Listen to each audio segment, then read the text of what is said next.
चलिए जान लेते हैं आज की देश और दुनिया की सिलेक्टेड और महत्वपूर्ण 20 बड़ी खबरों को सिर्फ 5 मिनट में। पर अभी तक आपने इस वीडियो को लाइक नहीं किया तो लाइक कर दीजिएगा। यूपी बिहार के भैया को पंजाब में मत घुसने दो वाले बयान पर चन्नी की सफाई, कहा आम आदमी पार्टी के बारे में बोला था। मीडिया रिसर्च में दावा, कोरोना से हुई 37 लाख मौतें, भारत में छिपाए जा रहे हैं आंकड़े, भारत सरकार ने दिया स्पष्टीकरण, कहा अफवाहों पर ध्यान न दें। सपा संरक्षक मुलायम सिंह यादव ने संभाली करहल में कमान, बेटे अखिलेश के लिए जनता के सामने सिसक कर रोए नेताजी। मणिपुर में लड़कियों को शिक्षा के लिए मिलेंगे 25-25 हजार रुपए, जेपी नड्डा ने घोषणा पत्र जारी करते हुए कर दिया ऐलान। दिल्ली को दहलाने की साजिश नाकाम, सीमापुरी में संदिग्ध बैग से खतरनाक बारूद बरामद, एनएसजी और पुलिस की टीम कर रही है जांच। झांसी में बोले सीएम योगी, बुंदेलखंड में पानी की कमी से नहीं रुकेगी किसी की शादी, सरकार आई तो कर देंगे सटीक समाधान।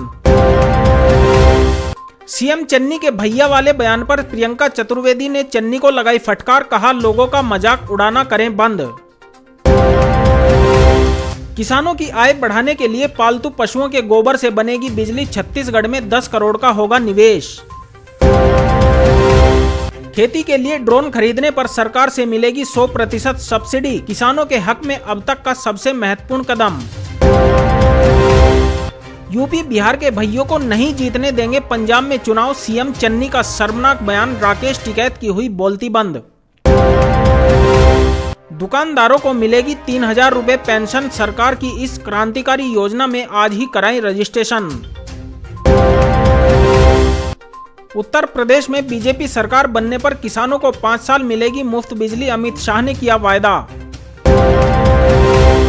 अकाली दल बसपा का संयुक्त घोषणा पत्र जारी, हर घर को 400 यूनिट मुफ्त बिजली देने का किया वायदा। पीयूष गोयल बोले यूपी का मजाक उड़ाने व पंजाब से भगाने वालों को सबक सिखाएगी जनता। रोपड़ में निकाला गया रोड शो, ट्रैक्टर पर बैठी कांग्रेस महासचिव प्रियंका गांधी, साथ में रहे चरणजीत सिंह चन्नी। अखिलेश यादव बोले 2 चरणों के मतदान के बाद गर्मी निकालने की धमकी देने वालों की निकल गई भाप। सीएम चन्नी के यूपी के भैया वाले बयान की केजरीवाल ने की निंदा, कहा बेहद शर्मनाक बयान। चन्नी के विवादित बयान पर नीतीश कुमार का मुंहतोड़ जवाब, पंजाब के विकास में बिहारियों के योगदान की दिलाई याद।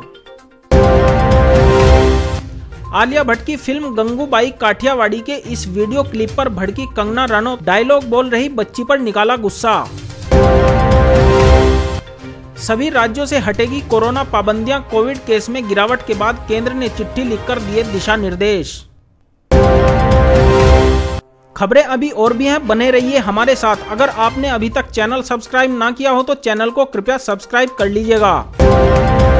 पंजाब के मुख्यमंत्री चरणजीत सिंह चन्नी ने बिहार उत्तर प्रदेश के लोगों को खदेड़ने वाले अपने बयान पर गुरुवार को सफाई दी है। उन्होंने कहा कि बाहरी लोगों को खदेड़ने वाला बयान बिहार और उत्तर प्रदेश से आने वाले प्रवासियों के बारे में नहीं दिया था। यह बयान दिल्ली की सत्ताधारी पार्टी आम आदमी पार्टी के बारे में दिया था। कांग्रेस की राष्ट्रीय महासचिव प्रियंका गांधी वाड्रा के सामने दिए गए अपने बयान के लिए पंजाब के मुख्यमंत्री को काफी आलोचनाओं का शिकार होना पड़ा। चरणजीत सिंह चन्नी ने प्रियंका गांधी वाड्रा के सामने कहा था कि यूपी और बिहार के भैया को पंजाब में दाखिल होने नहीं देंगे। जब चन्नी यह बयान दे रहे थे तब प्रियंका गांधी वाड्रा खुलकर हंस रही थी और जोर जोर से तालियां बजा रही थी। उन्होंने कहा कि जो लोग उत्तर प्रदेश, बिहार और दिल्ली से आकर पंजाब में राज करना चाहते हैं उनको सफल नहीं होने देंगे। उन्हें पंजाब में नहीं घुसने दिया जाएगा। हम उत्तर प्रदेश और बिहार के लोगों को पंजाब में आकर शानदार जीवन नहीं जीने देंगे। भारत में कोरोना वायरस के संक्रमण से 32 से 37 लाख लोगों की मौत हो चुकी है। भारत सरकार कोविड-19 से होने वाली मौतों के आंकड़े छिपा रही है। एक रिसर्च में यह दावा किया गया है। इस दावे को भारत सरकार ने सिरे से खारिज कर दिया है। भारत सरकार का कहना है कि रिसर्च रिपोर्ट के आधार पर कुछ मीडिया रिपोर्ट सामने आई हैं, वे पूरी तरह से गलत हैं। मीडिया रिपोर्ट्स में एक रिसर्च के हवाले से ऐसी खबर प्रकाशित हो रही है। इसमें कहा जा रहा है कि कोविड-19 से भारत में बड़े पैमाने पर लोगों की मौतें हुई हैं। सरकार मौत के आंकड़ों को छिपा रही है और इसे कम करके दिखा रही है, जो असली संख्या से बहुत कम है। सरकार ने इस पर कहा कि जो भी रिपोर्ट्स अब तक प्रकाशित हुई हैं, वे गलत तथ्यों के आधार पर प्रकाशित की गई हैं।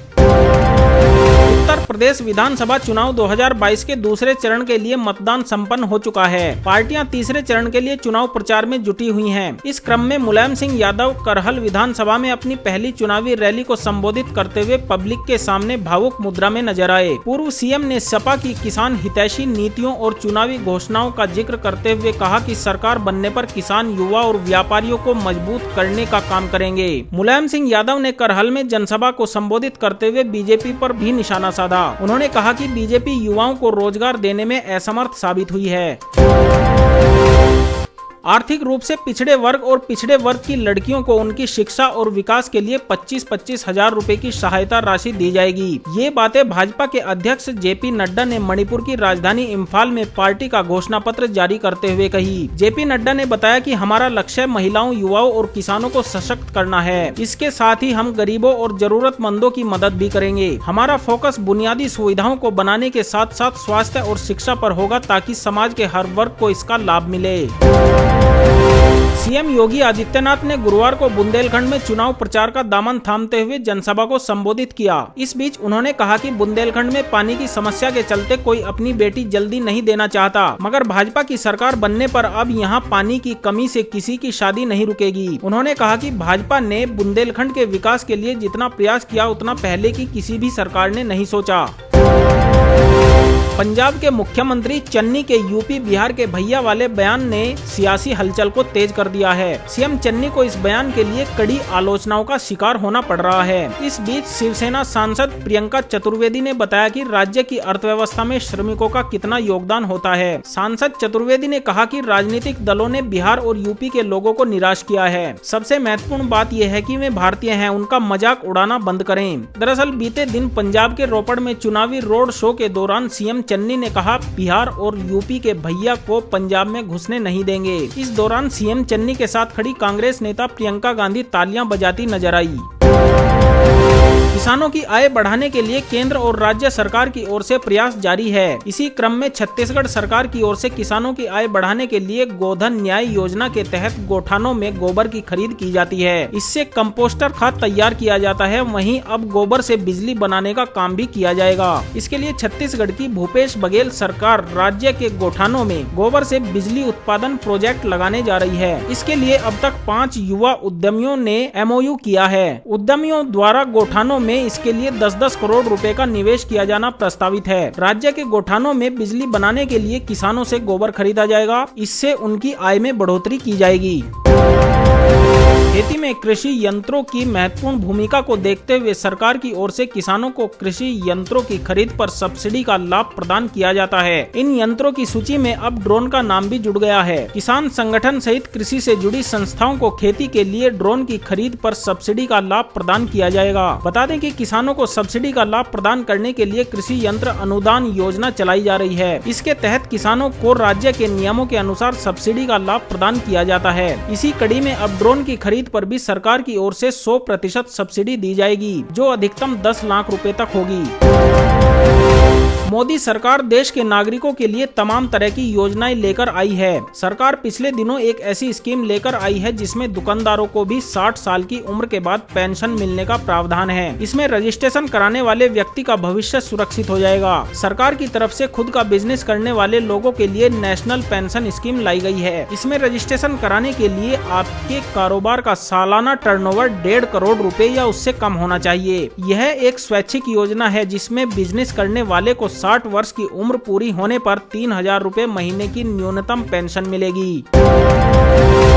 देश में चुनावी रंगों के बीच पंजाब के मुख्यमंत्री चरणजीत सिंह चन्नी के यूपी बिहार के भैया वाले बयान से सियासी पारा हाई हो गया है। बीते दिन पंजाब के रोपड़ में चुनावी शो के दौरान सीएम चन्नी ने कहा था कि बिहार और यूपी के भैया को पंजाब में घुसने नहीं देंगे। मौके पर साथ खड़ी कांग्रेस नेता प्रियंका गांधी तालियां बजाती नजर आई। पूरे मामले में बिहार के मुख्यमंत्री नीतीश कुमार ने सीएम चन्नी को मुंहतोड़ जवाब दिया है। बिहार के मुख्यमंत्री नीतीश कुमार ने कहा, पंजाब में बिहार के लोगों की बड़ी भूमिका है। क्या उन्हें पता है कि बिहार के कितने लोग वहां रह रहे हैं और किस प्रकार की सेवा दे रहे हैं? उन्हें यह नहीं पता है। हमें तो आश्चर्य लगता है कि ऐसी बात लोग कैसे बोल देते हैं।